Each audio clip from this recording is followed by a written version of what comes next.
ಎಲ್ಲರಿಗೂ ನಮಸ್ಕಾರ. ಇವತ್ತೊಂದು ಸ್ಪೆಷಲ್ ಆದ ದೋಸೆ ಮಾಡುವ.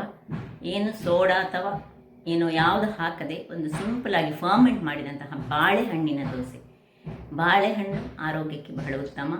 ಒಂದೊಂದು ಬಾರಿ ನಾವು ತಂದಂತಹ ಬಾಳೆಹಣ್ಣುಗಳು ಏನಾಗ್ತದೆ ಹೇಳಿದರೆ ಈ ಹೆಚ್ಚಾಗಿ ಉಳಿದಿರುತ್ತದೆ, ಹೆಚ್ಚು ಹಣ್ಣಾಗ್ತದೆ. ಆ ಹೊತ್ತಿನಲ್ಲಿ ಒಂದು ಸ್ವಲ್ಪ ಈ ದೋಸೆ ಅಕ್ಕಿದ್ರೆ ಸಾಕು, ಅದನ್ನು ಗ್ರೈಂಡ್ ಮಾಡಿಟ್ಕೊಂಡು ಮಾಡಿದಂತಹ ಒಂದು ರುಚಿಕರವಾದ ಬಾಳೆಹಣ್ಣಿನ ದೋಸೆ. ಹಾಗಾದರೆ ಯಾರೆಲ್ಲ ನನ್ನ ಚಾನಲನ್ನು ನೋಡ್ತಿದ್ದೀರಿ, ಯಾರೆಲ್ಲ ಇನ್ನೂ ಸಬ್ಸ್ಕ್ರೈಬ್ ಮಾಡಿಲ್ಲ, ದಯವಿಟ್ಟು ಸಬ್ಸ್ಕ್ರೈಬ್ ಮಾಡಿ ಸಪೋರ್ಟ್ ಮಾಡಿ ಅಂತ ಹೇಳುತ್ತಾ ಬನ್ನಿ ಯಾವ ರೀತಿಯಲ್ಲಿ ಮಾಡೋದನ್ನು ನೋಡೋಣ. ನಮಸ್ತೆ ಮಿತ್ರರೇ, ಇವತ್ತು ಬಾಳೆಹಣ್ಣಿನ ದೋಸೆ ಮಾಡೋಣ. ಒಮ್ಮೊಮ್ಮೆ ತಂದಿದ್ದ ಬಾಳೆಹಣ್ಣುಗಳು ಸ್ವಲ್ಪ ಹಣ್ಣಾಗಿದ್ದರೆ, ತಿನ್ನಲಿಕ್ಕೆ ಮನೆಯಲ್ಲಿ ಯಾರು ಇರದಿದ್ದರೆ ಇಂತಹ ದೋಸೆ ಮಾಡಿದರೆ ಬಹಳ ಟೇಸ್ಟಿಯಾಗಿ ಬರ್ತದೆ. ಅತ್ಯಂತ ಒಂದು ರುಚಿಕರ ಹೇಳ್ಬೋದು. ಅದಕ್ಕೆ ನೋಡಿ 1.5 ಗ್ಲಾಸ್ನಷ್ಟು ನಾನು ಈ ದೋಸೆ ಬೆಳ್ತಿಗೆಯನ್ನು ನೀರಿನಲ್ಲಿ ಹಾಕಿಟ್ಟಿದ್ದೇನೆ. ಒಂದು 4 ಗಂಟೆಗಳ ಕಾಲ ನೆನೆಸಿಟ್ಕೊಳ್ಬೇಕು. ಇನ್ನು ಬಾಳೆಹಣ್ಣು ಬೇಕು ಮತ್ತು ಸ್ವಲ್ಪ ತೆಂಗಿನ ತುರಿ, ಇದು ಆಪ್ಷನಲ್, ಬೇಕಿದ್ದರೆ ಹಾಕ್ಕೊಳ್ಬೋದು. ಈಗ ಮೊದಲಿಗೆ ಸ್ವಲ್ಪ ತೆಂಗಿನ ತುರಿಯನ್ನು ಇದಕ್ಕೆ ಹಾಕ್ಕೊಳ್ತಿದ್ದೇನೆ. ತೆಂಗಿನ ತುರಿ ಒಟ್ಟಿಗೆ ಈ 1 ಲೋಟ ಅಕ್ಕಿಗೆ ನಮಗೆ ಒಂದು 4 ಬಾಳೆಹಣ್ಣು ಬೇಕಾಗ್ತದೆ. ಸೊ ಹಣ್ಣಾದ ಬಾಳೆಹಣ್ಣುಗಳನ್ನು ಈ ತೆಂಗಿನ ತುರಿಯೊಟ್ಟಿಗೆ ಸ್ವಲ್ಪ ಹೀಗೆ ಮ್ಯಾಶ್ ಮಾಡ್ಕೊಂಡು ಹೀಗೆ ಹಾಕ್ಕೊಳ್ಳೋಣ. ಹಣ್ಣಾಗಿದ್ದರೆ ಸಹ ಬಹಳ ಒಳ್ಳೆಯದು. ಈಗ ನಾನು 1.5 ತೆಗೆದುಕೊಂಡಿದ್ದೇನೆ. ಒಂದು 4-5 ಬಾಳೆಹಣ್ಣನ್ನು ಹಾಕ್ಕೊಳ್ತಿದ್ದೇನೆ. ಒಂದು 5 ಬಾಳೆಹಣ್ಣನ್ನು ತುದಿ ತೆಗೆಯುವ. ಸೊ ಹಾಕ್ಕೊಂಡು ಸುರಿಗೆ ಇದನ್ನು ಗ್ರೈಂಡ್ ಮಾಡಿಕೊಂಡು ತರ್ತೇನೆ. ವೀಕ್ಷಕರೇ ನೋಡಿ, ಇಷ್ಟು ಗ್ರೈಂಡ್ ಆಯಿತು. ಬಾಳೆಹಣ್ಣು ಮತ್ತು ತೆಂಗಿನ ತುರಿ ಗ್ರೈಂಡ್ ಆಯಿತು. ಸ್ವಲ್ಪ ನೀರು ಹಾಕ್ಕೊಂಡೆ ನಾನು ಹಾಕುವಾಗ. ಇನ್ನು ಇದಕ್ಕೆ ಉಪ್ಪನ್ನು ಹಾಕ್ಕೊಳ್ಳೋಣ. ರುಚಿಗೆ ತಕ್ಕಷ್ಟು ನೋಡಿ ಇಷ್ಟು ಉಪ್ಪನ್ನು ಹಾಕ್ಕೊಳ್ತಿದ್ದೇನೆ. ಇನ್ನು ಈ ನೆನೆಸಿಟ್ಟಂತಹ ಅಕ್ಕಿ ಸಹ ಇದರೊಟ್ಟಿಗೆ ಹಾಕಿ ಇನ್ನು ಸ್ವಲ್ಪ ನೀರು ಹಾಕ್ಕೊಂಡು, ತುಂಬ ತೆಳು ಬೇಡ, ಒಂದು ಸ್ವಲ್ಪ ನೀರು ಹಾಕ್ಕೊಳ್ಳೋಣ. ಮತ್ತು ಬೇಕಿದ್ದರೆ ಹಾಕ್ಕೊಳ್ಬೋದು. ಎಲ್ಲವನ್ನು ಹಾಕ್ಕೊಂಡು ಇನ್ನು ಸ್ವಲ್ಪ ನೀರು ಹಾಕ್ಕೊಂಡು ಗ್ರೈಂಡ್ ಮಾಡ್ತೀನಿ. ವೀಕ್ಷಕರೇ ಈಗ ನೋಡಿ, ಒಳ್ಳೆ ಫೈನಾಗಿ ಗ್ರೈಂಡ್ ಮಾಡಿಕೊಂಡೆ. ನೋಡಿ ಬಾಳೆಹಣ್ಣು ಮತ್ತು ತೆಂಗಿನ ತುರಿ ಒಟ್ಟಿಗೆ ಸೇರಿದಾಗ ಕ್ರೀಮಿ ಒಂದು ಟೆಕ್ಸ್ಚರ್ ಬರ್ತದೆ. ಹಾಗಾಗಿ ಇದಕ್ಕೆ ಉದ್ದುಗಿದ್ದು ಏನು ಬೇಡ. ಈಗ ಇದನ್ನೊಂದು ಪಾತ್ರೆಗೆ ಟ್ರಾನ್ಸ್ಫರ್ ಮಾಡ್ಕೊಳ್ಳೋಣ.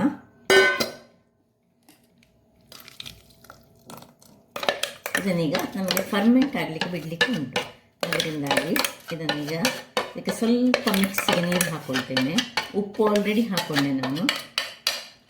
ಸೊ ಇದನ್ನು ಸ್ವಲ್ಪ ನೀರು ಹಾಕ್ಕೊಳ್ಳೋಣ. ಇದಕ್ಕೆ ತುಂಬ ನೀರಾಗಬಾರ್ದು, ನಾನು ಮೊದಲೇ ಹೇಳಿದೆ. ಸ್ವಲ್ಪ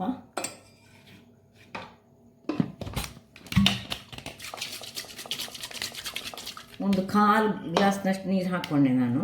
ಮತ್ತು ಬೇಕಿದ್ದರೆ ನಾಳೆ ಬೆಳಿಗ್ಗೆ ನಾವು ಹಾಕ್ಕೊಳ್ಳೋಣ.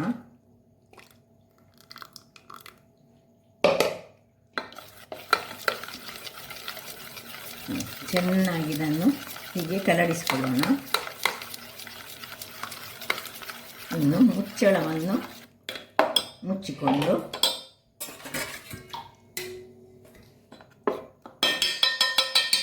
ಇದನ್ನು ಫರ್ಮೆಂಟ್ ಆಗಲಿಕ್ಕೆ ಓವರ್ನೈಟ್ ಫರ್ಮೆಂಟೇಷನ್ಗೆ ಇಟ್ಕೊಳ್ಳೋಣ. ವೀಕ್ಷಕರೇ ಇಲ್ಲಿ ನೋಡಿ, ಮರುದಿವಸ ಬೆಳಿಗ್ಗೆ ನಿನ್ನೆ ರಾತ್ರಿ ಇಟ್ಕೊಂಡಂತಹ ಬಾಳೆಹಣ್ಣು ಮತ್ತು ತುಂಬ ಸ್ವಲ್ಪ ದಪ್ಪ ಆಗಿದೆ. ಇದಕ್ಕೆ ಸ್ವಲ್ಪ ನೀರನ್ನು ಸೇರಿಸ್ಕೊಳ್ಳೋಣ. ತುಂಬ ಬೇಡ ನೋಡಿ, ಒಳ್ಳೆ ಕುದುಗಿದೆ ಸಹ ಚೆನ್ನಾಗಿ. ನಮಗೀಗ ತೆಳುವಲ್ಲಿ ಈ ಉದ್ದಿನ ದೋಸೆ ಹಾಗೆ ಬೇಕು. ಇದಕ್ಕೆ ಈಗ ತಿನ್ನಲಿಕ್ಕೆ ನಮಗೆ ಚಟ್ನಿ ಅಲ್ಲ. ನೋಡಿ ಇಲ್ಲಿ ನಾವು ಬೆಲ್ಲ ತೆಗೆದುಕೊಂಡಿದ್ದೇನೆ ನಾನೊಂದು 2-3 ಚಮಚ. ಇಲ್ಲಿ ನೋಡಿ ಒಳ್ಳೆ ಫ್ರೆಶ್ ತೆಂಗಿನ ತುರಿ ತೆಗೆದುಕೊಂಡಿದ್ದೇನೆ. ಇನ್ನು ಏಲಕ್ಕಿಯನ್ನು ಪುಡಿ ಇದ್ದರೆ ಏಲಕ್ಕಿ ಪುಡಿಯೇ ಮಾಡಿ. ಆದರೆ ಏಲಕ್ಕಿಯನ್ನು ಯಾವಾಗಲೂ ಒಂದು ಇಡೀ ಬೀಜ ತಂದು ಗುದ್ದಿ ಹಾಕಿದರೆ ಅದು ಬಹಳ ಒಳ್ಳೆಯದು, ನಮಗೆ ಗೊತ್ತಾಗ್ತದೆ. ಇಲ್ಲದ್ರೆ ಈ ಏಲಕ್ಕಿಯಲ್ಲಿ ಸಹ ಎಲ್ಲ ಏನೆಲ್ಲ ಮಿಶ್ರ ಮಾಡ್ತಾರಂತೆ. ಸೊ ಈಗ ಇದನ್ನು ಚೆನ್ನಾಗಿ ನಾವೊಂದು ಕೈಯಲ್ಲಿ ಮಾಡಿದರೆ ಸಾಕ್ತದೆ. ಹೀಗೆ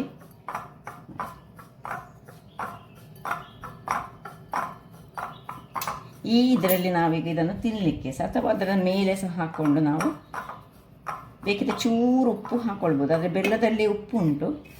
ಈಗ ಅದಷ್ಟಕ್ಕೆ ಅದು ನೀರಾಗ್ತದೆ, ಅದರಿಂದಾಗಿ ಸ್ವಲ್ಪ ಇದನ್ನೀಗ ಪಕ್ಕಕ್ಕಿಟ್ಟುಕೊಳ್ಳೋಣ. ಇಲ್ಲೀಗ ಗ್ಯಾಸ್ನಲ್ಲಿ ಈಗ ಒಂದು ಕಾವಲಿಯನ್ನು ಇಟ್ಕೊಳ್ತಿದ್ದೇನೆ. ಕಾವಲಿ ಬಿಸಿಯಾಗಲಿ. ವೀಕ್ಷಕರೇ ನೋಡಿ, ಇದು ಬಿಸಿ ಆಯಿತು. ಈಗ ಇಲ್ಲಿ ಒಂದು ಸೌಟಿನಷ್ಟು ಹೀಗೆ ನಾವು ಉದ್ದಿನ ದೋಸೆ ಮಾಡ್ತೇವೆ ಅದೇ ರೀತಿಯಲ್ಲಿ ಹೀಗೆ ಒಂದು ಸೌಟು ಹಾಕ್ಕೊಂಡು ಇದನ್ನು ಎಷ್ಟು ನಿಮಗೆ ತೆಳು ಮಾಡಲಿಕ್ಕೆ ಆಗ್ತದೆ ಅಷ್ಟು ತೆಳುವಾಗಿ ಮಾಡಿಕೊಂಡ್ರೆ ಆಯಿತು. ತುಂಬ ದಪ್ಪ ಸಹ ಮಾಡಬೇಡಿ, ತುಂಬ ತೆಳು ಸಹ ಬೇಡ. ನೋಡಿ ಇಷ್ಟು ಹೀಗೆ ಇಷ್ಟು ದಪ್ಪ ದೋಸೆ ಸೊಳ್ಳೆ ಆಗಬೇಕು. ಇದರಲ್ಲಿ ಇದರ ಮೇಲೆ ಈಗ ತುಪ್ಪ ಹಾಕ್ಕೊಳ್ಬೇಕು.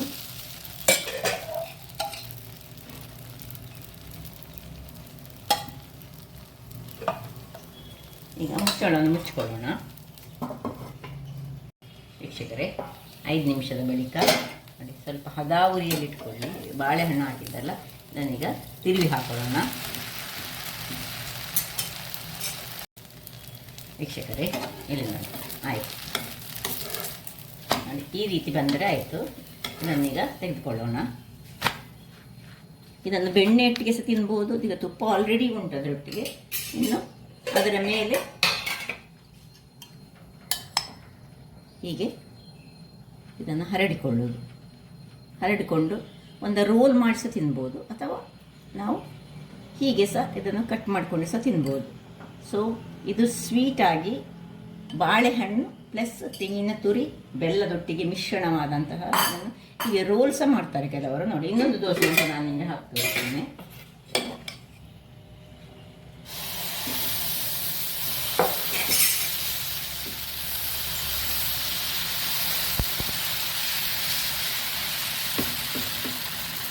ಸ್ವಲ್ಪ ಇದು ಬಾಳೆಹಣ್ಣಾದ್ರಿಂದಾಗಿ ಸ್ವಲ್ಪ ಅಂಟಿನ ಥರದಲ್ಲಿ ಇರ್ತದೆ, ಅಂದರೆ ಬಾಳೆಹಣ್ಣಿನ ಅಂಟು.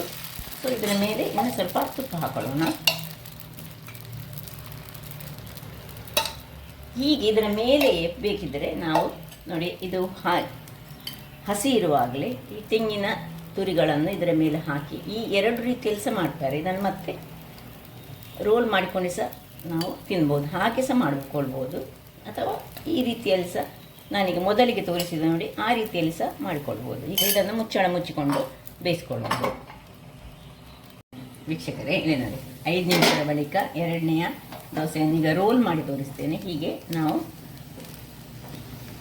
ಸ್ವಲ್ಪ ಉರಿ ಸಣ್ಣದು ಮಾಡಿಕೊಂಡು ಹೀಗೆ ರೋಲ್ ಮಾಡಿಕೊಂಡು ಇದನ್ನು ಬೇಕಿದ್ದರೆ 2 ಭಾಗಗಳಾಗಿ ಹೀಗೆ ಕಟ್ ಮಾಡ್ಕೊಳ್ಬೋದು. ಸ್ವಲ್ಪ ಸರಿಯಾಗಿ ಕಾಯಿಸ್ಕೊಂಡ್ರೆ ಆಯಿತು. ಸೊ ಇದನ್ನು ತೆಗೆದು ನಾನು 2 ಭಾಗಗಳಾಗಿ ಹೀಗೆ ಕಟ್ ಮಾಡಿಕೊಳ್ತೇನೆ.